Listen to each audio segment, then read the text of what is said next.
Hola, soy Gustavo Antonio, soy guía de artes y doy la clase, soy guía de artes con el taller de escritura creativa. Y me gusta mucho leer y me gusta mucho escribir.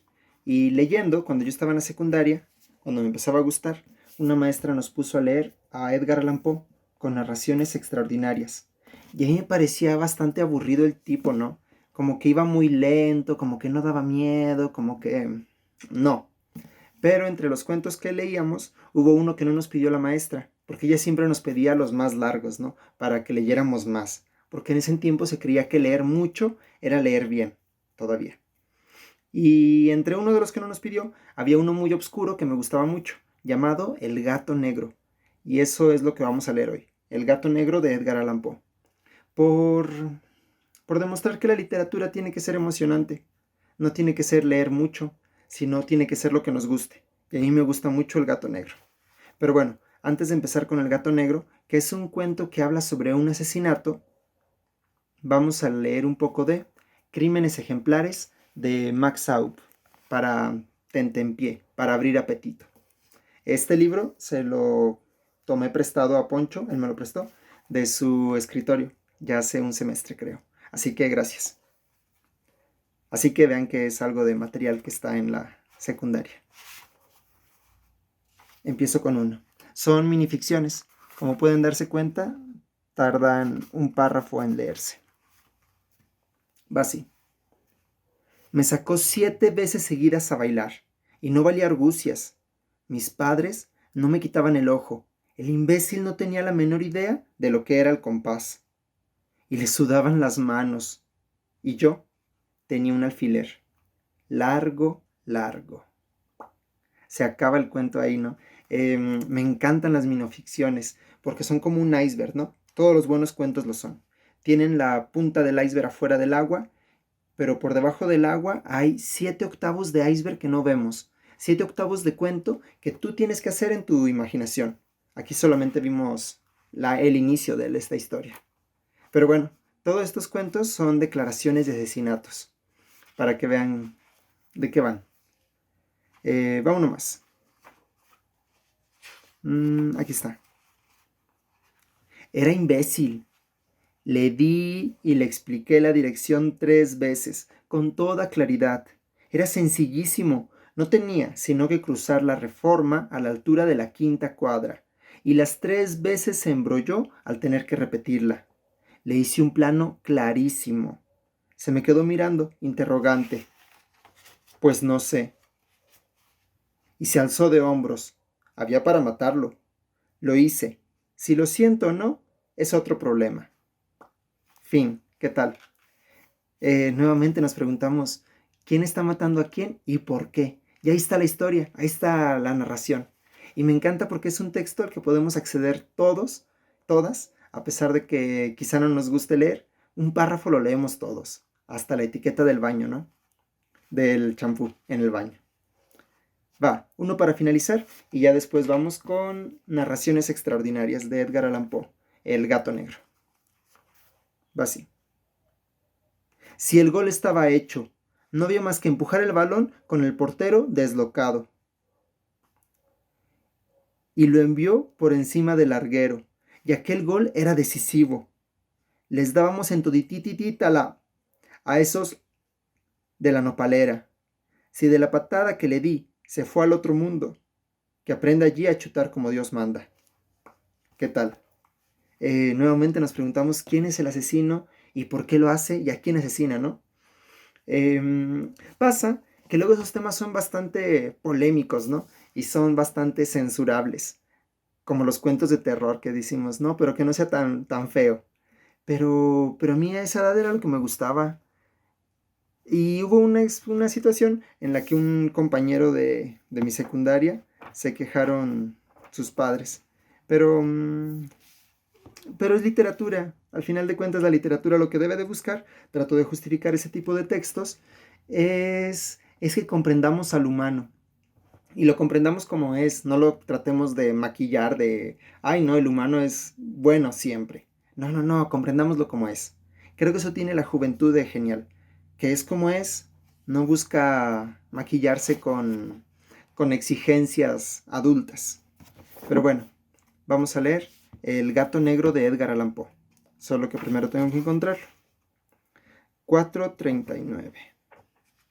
Si a alguien le gustan los animales, le gustará este cuento. Sí, y también lo va a sufrir, porque es bastante cruel.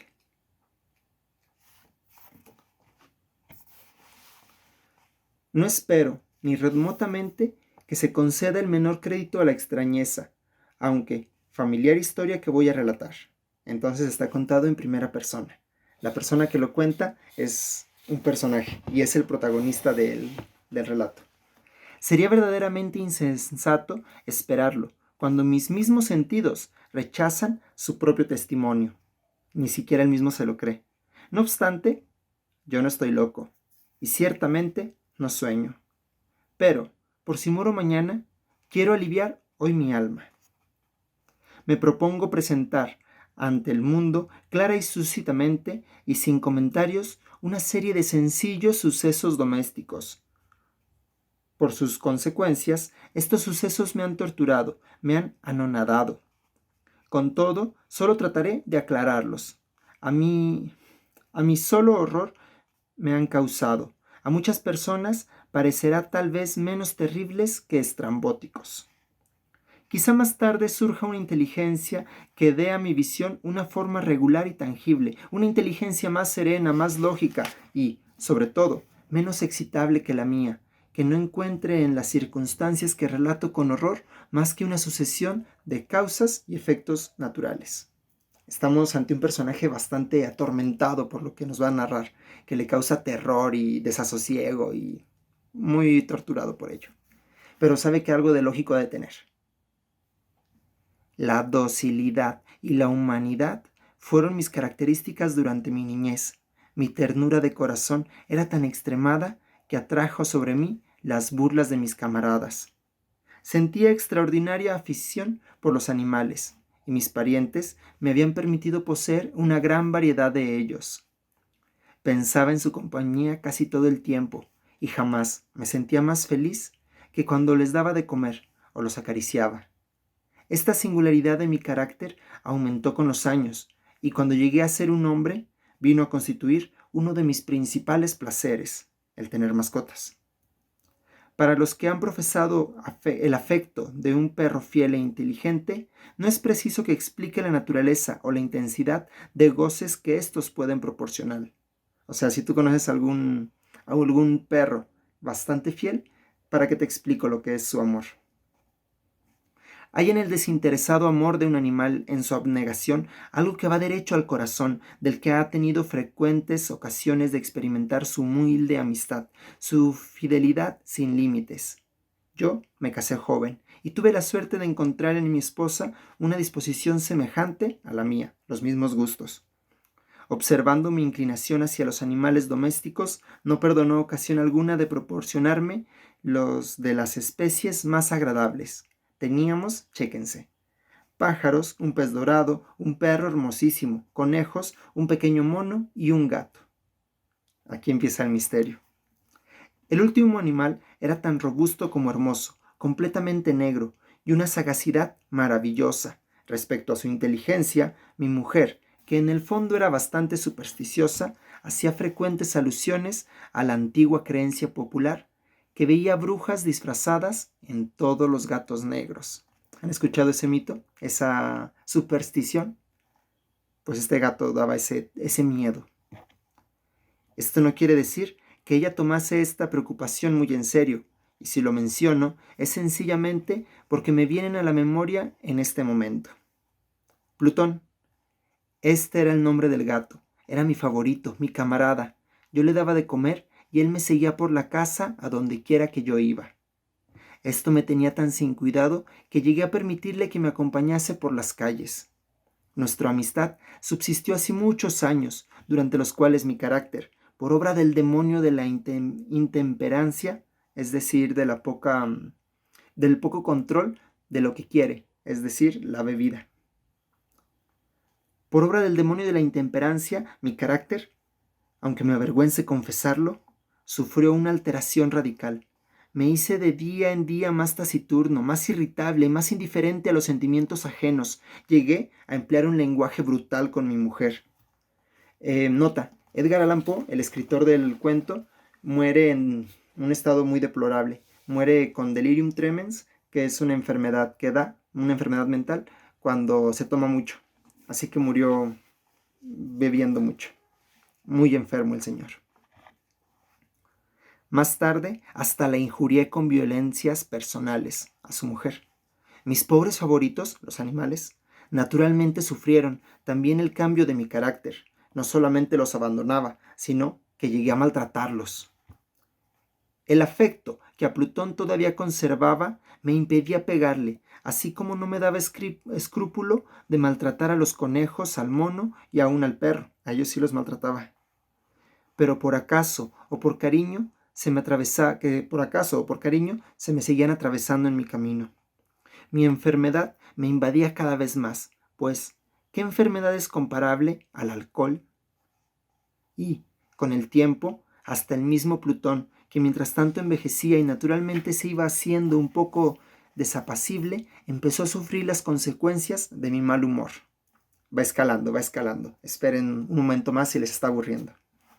Una noche, que entré en casa completamente borracho, me pareció que el gato evitaba mi vista.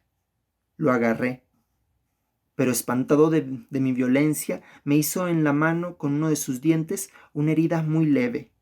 Mi alma pareció que abandonaba mi cuerpo, y una rabia más que diabólica, saturada de ginebra, penetró en cada fibra de mi ser. Saqué del bolsillo del chaleco un cortaplumas, algo así como un sacapuntas navaja antiguo, para cortar plumas tal cual con las que escribían. Saqué del bolsillo de mi chaleco un cortaplumas, lo abrí, agarré al pobre animal de la garganta y deliberadamente le hice saltar un ojo de su órbita. Me avergüenzo, me consumo, me estremezco al escribir esta abominable atrocidad. Se arrepiente, se dan cuenta de la dualidad, de por un lado hacer este acto tan terrible y por otro arrepentirse. Por la mañana, al recuperar la razón, cuando se hubieron disipado los vapores de mi crápula nocturna, experimenté una sensación, mitad horror, mitad de remordimiento, por el crimen que había cometido. Pero fue solamente un débil e inestable pensamiento, y el alma no sufrió las heridas. Persistí en mis excesos, y bien pronto ahogué en vino todo recuerdo de mi criminal acción. Se le pasó por tomar.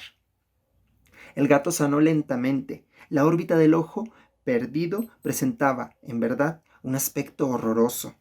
Pero en adelante no pareció sufrir, y iba y venía por la casa, según la costumbre, pero huía de mí con indecible horror. Aún me quedaba lo bastante de mi benevolencia anterior para sentirme afligido por esta antipatía evidente de parte de un ser que tanto me había amado. Pero a este sentimiento bien pronto sucedió la irritación, le vino después. Y entonces se desarrolló en mí, para mi postrera e irrevocable caída, el espíritu de la perversidad, del que la filosofía no hace mención. Es esta pregunta, ¿no? ¿Será que el humano es perverso por naturaleza? Es a lo que se está refiriendo Edgar Allan Poe en este momento. Dice,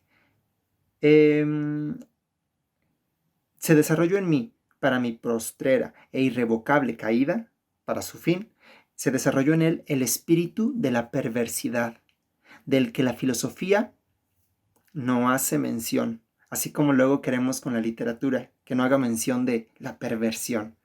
Pero aquí está, en un libro que es literatura claramente. El padre del cuento moderno. Va así. Con todo, tan seguro como de que existe un alma, yo creo que la perversidad es uno de los primitivos impulsos del corazón humano, forma parte de nosotros, una de las facultades o sentimientos elementales que dirigen el carácter del hombre.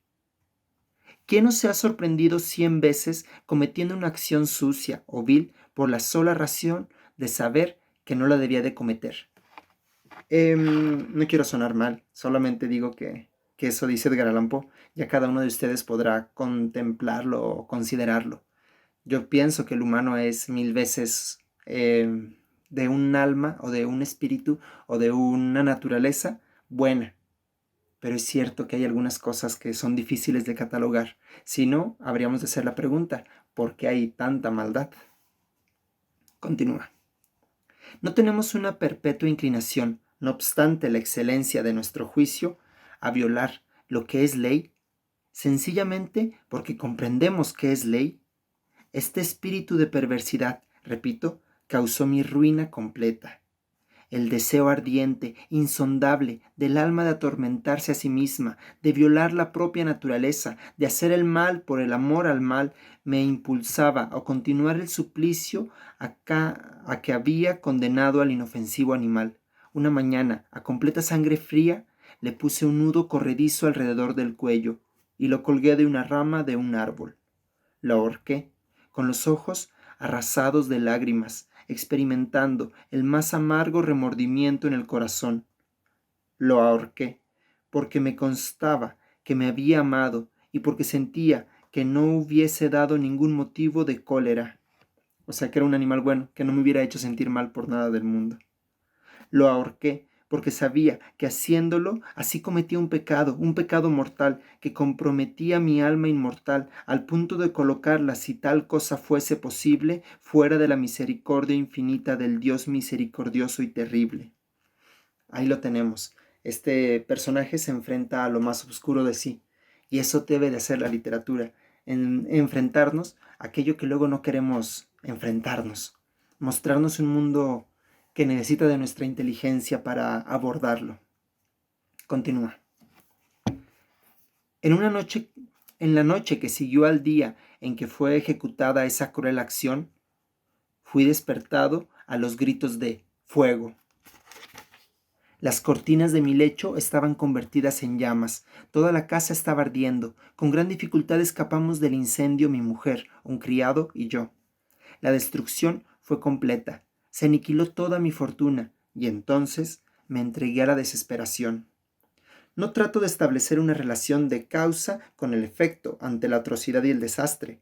¿Ustedes creen que se incendió la casa por causa de haber asesinado a su gato? Estoy muy por encima de esa debilidad de buscar esa explicación entre el hacer mal y el tener un castigo. Estoy muy encima por eso. Solo doy cuenta de una cadena de hechos y no quiero que falte ningún eslabón. El día siguiente al incendio visité las ruinas. Los muros se habían desplomado, exceptuando uno solo. Aquí empieza el misterio. Y esta única excepción fue un tabique interior poco sólido, situado casi a la mitad de la casa, y contra el cual se apoyaba la cabecera de mi lecho. Hagan de cuenta la pared de atrás de su cama. Dicha pared había escapado en gran parte de la acción del fuego, cosa que yo atribuí a que se había sido recientemente renovada.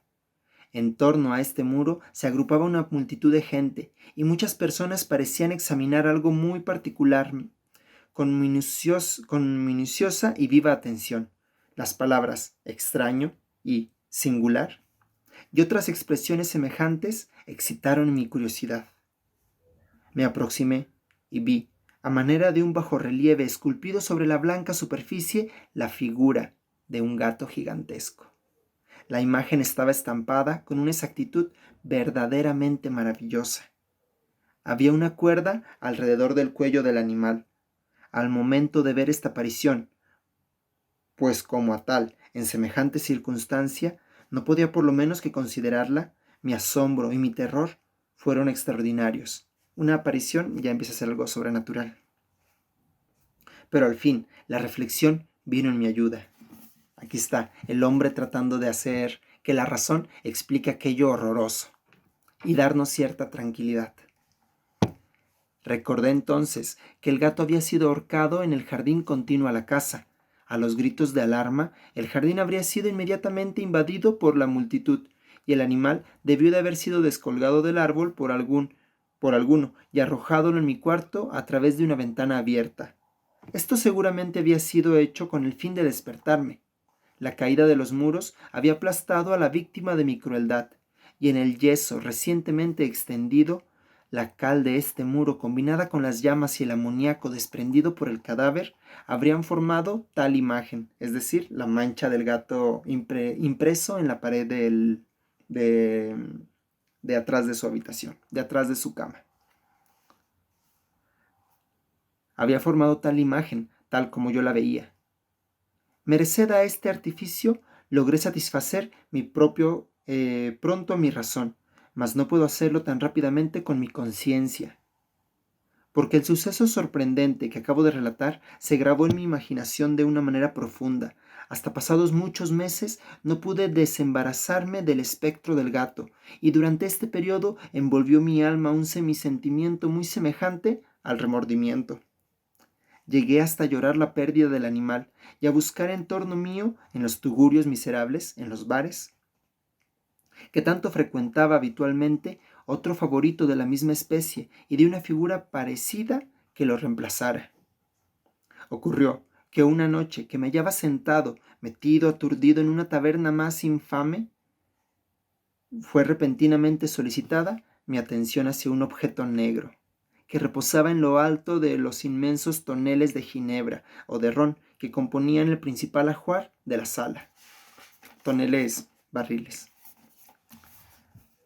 Hacía algunos momentos que miraba a lo alto de este tonel, y lo que me sorprendía era no haber notado más pronto el objeto colocado encima. ¿Ya saben qué es? Me aproximé, tocándolo con la mano. Era un enorme gato, tan grande por lo menos como Plutón, e igual a él en todo, menos en una cosa. Plutón no tenía ni un pelo blanco en todo el cuerpo, mientras que éste tenía una salpicadura blanca y larga de forma indecisa que le cubría casi toda la región del pecho.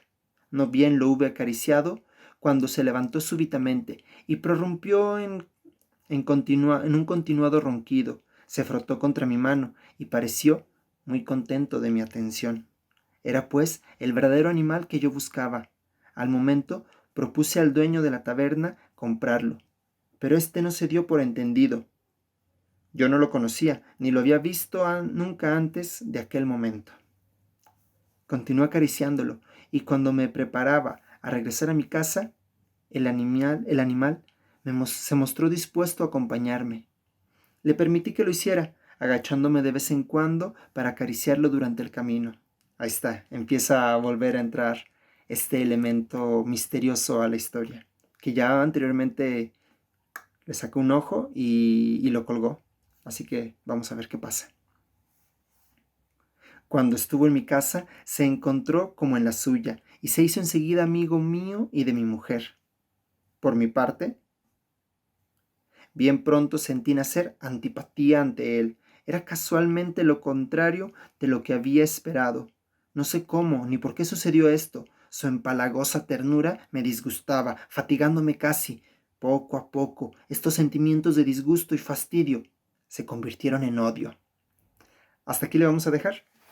Vamos a continuar el día de mañana, también con unos cuantos crímenes ejemplares y la segunda parte del gato negro. Espero que lo hayan disfrutado. ¿Qué creen que pase después? Ya pasó todo esto de una persona que tenía mucho afecto a los animales y después, por efecto de su alcoholismo, de su enfermedad, termina por odiarlo, por ser grosero con su mujer y sus mascotas, incluso contra su favorito, ese gato negro, que termina por sacarle un ojo y ahorcarlo. Se quema su casa y cae peor en el alcoholismo. Consigue un gato nuevo y vuelve a ser cruel con él. ¿Qué creen que pase después? ¿Cómo creen que este personaje vaya avanzando? ¿Se volverá bueno? ¿Se volverá malo? Si les gustó, dejen ahí un comentario o pónganle solamente un like. Sería muy genial que pudiéramos conversarlo o ver qué piensan, porque me gusta mucho este cuento y espero que les haya gustado. Pues bueno, nos vemos mañana. Subiré video a la misma hora con la continuación de esta historia. Gracias, nos vemos. Si puedo hacer una nota todavía, lávense frecuentemente las manos, no salgan y cuídense. Ojalá estén muy bien todos ustedes y sus familias. Y lean, porque es una muy buena forma de entretenerse en estos tiempos. Y ya, adiós.